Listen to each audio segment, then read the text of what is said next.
Welcome to business coaching institute. आप सभी साथियों का बिजनेस कोचिंग इंस्टीट्यूट में स्वागत है। साथियों, आज का हमारा एक महत्वपूर्ण सेशन होगा जिसमें आपको मिक्स क्वेश्चन मिलेंगे और उसके साथ साथ इस पे अच्छे तरीके से एक्सप्लेन करके सारी चीज़ों को समझाई जाएंगी। तो अगर आप चैनल पे नए हो तो चैनल को जरूर सब्सक्राइब कर लें ताकि हम जो भी यूपी बोर्ड 2024 की तैयारी करा रहे हैं उसमें आपका अच्छा खासा तैयारी हो सके। तो यहाँ पर देखिए क्वेश्चन क्या है। क्वेश्चन सबसे पहले हम लोग समझेंगे और उसके बाद उसके सॉल्व करेंगे। कह रहा है किसी भिन्न के अंश में एक घटा दिया जाए तो वह 1/3 हो जाता है, और यदि हर में 8 जोड़ दिया जाए तो वह 1/4 हो जाता है। कह रहा है भिन्न ज्ञात कीजिए। तो देखिए इस भिन्न को कैसे सॉल्व करेंगे। सबसे पहले हम मानेंगे, माना भिन्न, माना भिन्न x/y है। माना भिन्न क्या है? x/y है। अब आगे कह रहा है कि अंश में एक घटा दिया जाए, तो अंश में एक घटाने पर तो क्या होगा? x/y है भिन्न, इसमें अंश में एक घटाने पर तो एक घटा दीजिए तो ये कितना हो जाता है? ये हो जाता है आपका 1/3। ये हो जाता है 1/3। अब क्या कीजिए, इसका क्रॉस मल्टीप्लाई कीजिए। तो देखिए 3 का x में मल्टीप्लाई होगा 3x, 3 का 1 में मल्टीप्लाई होगा 3, 1 का y में मल्टीप्लाई होगा तो y मिलेगा। हम यहाँ से इक्वेशन बना सकते हैं। देखिए 3x, y को उधर ले जाएंगे तो -y इक्वल टू -3 को इधर ले आ देंगे तो +3। ठीक है ना। यानी आपका जो इक्वेशन बना 3x - y इक्वल टू 3, ये आपका इक्वेशन 1 हो जाएगा। ठीक है ना। यानी यहीं से आप देख सकते हैं y को हमने इधर लाया, 3 को इधर भेजा। अब आगे कह रहा है कि और हर में 8 जोड़ दिया जाए। हर में 8 जोड़ने का मतलब क्या है? ये भिन्न जो है x/y है, हर में 8 जोड़िए +8, कितना बन जाता है? 1/4 बन जाता है। यहाँ से क्रॉस मल्टीप्लाई कर लीजिए 4 का x में, तो ये हो जाएगा 4x इक्वल टू, अब y +8 का 1 में मल्टीप्लाई करेंगे तो ये हो जाएगा y +8। ठीक है। आप y को इधर ला लीजिए तो 4x - y इक्वल टू 8, ये आपका इक्वेशन 2 बन जाएगा। अब इक्वेशन 1 और 2 आप देख रहे हैं, इसमें आप क्या करेंगे? देख रहे हैं कि y के गुणांक दोनों में बराबर है और दोनों में माइनस है। तो जब दोनों माइनस हो तो आप क्या करते हैं? घटाते हैं। तो क्या लिखेंगे कि 2 - 1 से, जब 2 से 1 को घटाएंगे तो 2 क्या है आपका? 4x - y इक्वल टू 8 है, और 1 क्या है आपका? 3x - y इक्वल टू 3 है। आप जब घटाएंगे तो देखिए ये माइनस होगा और ये माइनस है तो प्लस बन जाएगा, ये माइनस बन जाएगा। 4x में से 3x घटेगा, x आएगा, y में से y घटेगा, 0 हो जाएगा, और 8 में से 3 माइनस करेंगे 5, तो x के जो मान आएंगे वो क्या बनेंगे? 5। ठीक है ना। अब उसके बाद यही x का मान समीकरण 1 में रख देंगे, तो लिखेंगे x का मान, x का मान समीकरण 1 में रखने पर, 1 में रखने पर जब x का मान 1 में रखेंगे तो 1 देखिए क्या है? 3 इंटू x का मान 5 माइनस y इक्वल टू 3, तो 5 3 जा 50 माइनस y इक्वल टू 3। आप y को उधर भेज देंगे तो यहाँ से 50 माइनस 3 हो जाएगा इक्वल टू +y। ठीक है। यहाँ से सॉल्व करेंगे अगर आप तो 50 में से 3 को माइनस करेंगे तो y का वैल्यू क्या आएगा? 12 आ जाएगा। और जब y का वैल्यू 12 आ जाएगा तो उसके बाद आप भिन्न लिख सकते हैं। तो भिन्न क्या होगा? भिन्न है आपका x/y, तो x का वैल्यू आपने क्या निकाला है? 5, और y का वैल्यू क्या निकाला है? 12। तो ये आपके फाइनल आंसर हो सकते हैं। ठीक है ना। ये आपके फाइनल आंसर हो जाएंगे। अब अगर आप चेक करना चाहें तो कह रहा है कि अंश में से एक घटाने पर भिन्न 1/3 हो जाता है। देखिए 5 में से 1 घटा देंगे 4 आएगा, 4/12 काटेंगे 1/3 हो जाएगा। यानी आपका ये 100% सही आंसर है। ठीक है। अब चलते हैं अगले क्वेश्चन की तरफ और अगला क्वेश्चन समझेंगे। देखिए अगला क्वेश्चन क्या है कि tan 65/cot 25 का मान ज्ञात कीजिए। तो इसको कैसे लिखेंगे? इसको आप ऐसे लिख सकते हैं। पहले हम क्वेश्चन को लिखेंगे tan 65 degree upon cot 25 degree. इसको सॉल्व करेंगे, किसी एक को चेंज कर देंगे। हम ऊपर वाले को चेंज कर दे रहे हैं, तो tan 65 को आप क्या लिख सकते हैं? देखिए tan 90 - 25, और नीचे क्या है आपका? cot 25, 90 में से 25 करेंगे तो 65 आएगा। तो यहाँ से जब सॉल्व करेंगे तो देखिए tan 90 माइनस थीटा ये बन जाता है आपका cot थीटा, और cot थीटा की जगह कितना है 25 डिग्री है, और नीचे आपका दिया गया है cot 25 डिग्री, ठीक है ना। यहाँ से cot 25 से 25 कटिएगा 1 चांस में, तो यहाँ पर वैल्यू क्या मिलेंगे 1 मिलेंगे, और 1 ही आपका क्या होगा फाइनल आंसर हो जाएगा, ठीक है ना। अब चलते हैं अगले क्वेश्चन की तरफ।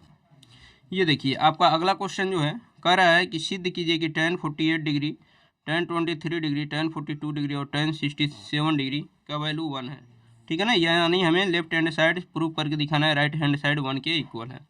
अब देखिए इसमें क्या करेंगे, हम लेफ्ट हैंड साइड को लेंगे LHS, इसमें क्या दिया गया है tan 48 डिग्री, ठीक। देखिए 48 के पास हम tan 42 डिग्री कर दे रहे हैं, और इंटू tan 23 डिग्री, इसके पास हम tan 67 डिग्री कर दे रहे हैं, ठीक है ना। अब देखिए इसको कैसे लिखेंगे, इन दोनों में से देखिए इन दोनों कोणों का सम अगर किया जाए 48 और 42 का, तो ये 90 डिग्री बन जाएंगे। तो इन दोनों में से किसी एक को चेंज हम कर देते हैं, इसको हम चेंज कर देंगे tan, इसको लिख देंगे 90 माइनस 42, घटाएंगे तो 48 डिग्री आएगा, और ये आपका tan 42 डिग्री रहने देते हैं। सेम काम इसमें भी करेंगे, हम इसको tan 90 माइनस 67 डिग्री कर दे रहे हैं, क्योंकि 90 में से 67 डिग्री माइनस करेंगे तो tan 20 डिग्री बचेगा, और ये tan 67 डिग्री, ठीक है ना। अब देखिए इसको चेंज कीजिए, tan 90 माइनस थीटा बन जाते हैं आपके cot थीटा, और cot 42 डिग्री हो जाएगा, इंटू tan 42 डिग्री। अब देखिए इंटू tan 90 माइनस थीटा ये भी बन जाएंगे cot थीटा और cot 67 डिग्री, ठीक है, इंटू tan 67 डिग्री, ठीक है ना। अब देखिए एक फार्मूला है, वो फार्मूला क्या होता है हम यहाँ पर लिख दे रहे हैं, वो formula cot theta into tan theta equal to 1 होता है। ये आपका क्या है फार्मूला है, हम यहाँ पर फार्मूला लिख के आपको चीज़ों को बता दे रहे हैं।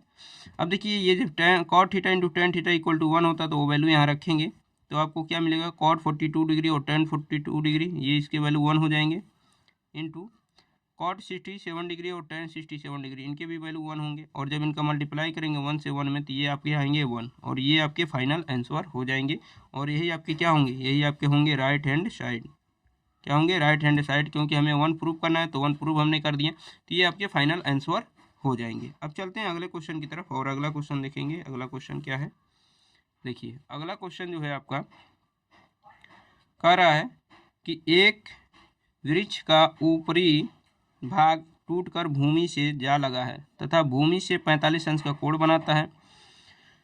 यदि वृक्ष की जड़ से शिखर की दूरी 6 मीटर हो तो पेड़ की ऊंचाई ज्ञात कीजिए। पहले हम फिगर बनाएंगे, फिर सवालों को सॉल्व करेंगे। देखिए ये क्वेश्चन में ए भी क्या है, पेड़ की हमने पूरी ऊंचाई मान ली है। अब वो क्या होता है कि आंधी की वजह से वो बिंदु सी से टूटता है, और जब टूटता है तो ये 2 भागों में बट जाएगा। तो ये हम मान लेते हैं कि यहाँ से यहाँ तक की दूरी, ये ऊंचाई ए, और यहाँ से यहाँ तक की ऊंचाई बी, ये 2 ऊंचाइयों में बट जाता है, ठीक है ना। जब ये टूट के गिरेगा तो बी वाला भाग यहीं आएगा, यानी ये वाली डिस्टेंस, ये बी वाला जो होगा वही टूट के यहाँ आएगा। अब कह रहा है कि जड़ से शीर्ष के बीच की जो दूरी है वो कई मीटर है, 6 मीटर है, यानी ये है आपका 6 मीटर, ये दूरी कितनी है 6 मीटर। और जो कोण बना रहा है यहाँ पर बना रहा है 45 डिग्री, ये 45 डिग्री बना रहा है। तो आपसे पूछा जा रहा है पेड़ की ऊंचाई बताइए। देखिए पेड़ की ऊंचाई के लिए अगर हम ए और बी का मान निकालना है तो दोनों को जोड़ देंगे तो पूरी हमारी पेड़ की ऊंचाई मिल जाएगी। तो यहाँ पर हमें करना क्या होगा कि एक बार हम क्या करेंगे, बात करेंगे त्रिभुज सी बी ए में, त्रिभुज सी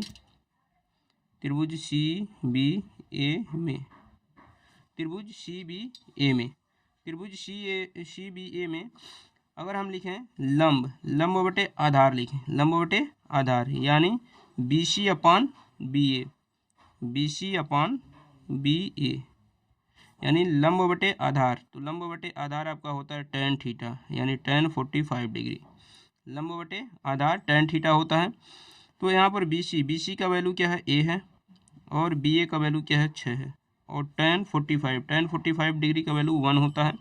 तो 6 का 1 में मल्टीप्लाई करेंगे तो ए का वैल्यू मिलेगा आपको 6, यानी ए का वैल्यू 6 मिल गया। अब फिर हम क्या करेंगे, फिर इसी त्रिभुज में पुनः त्रिभुज CBA में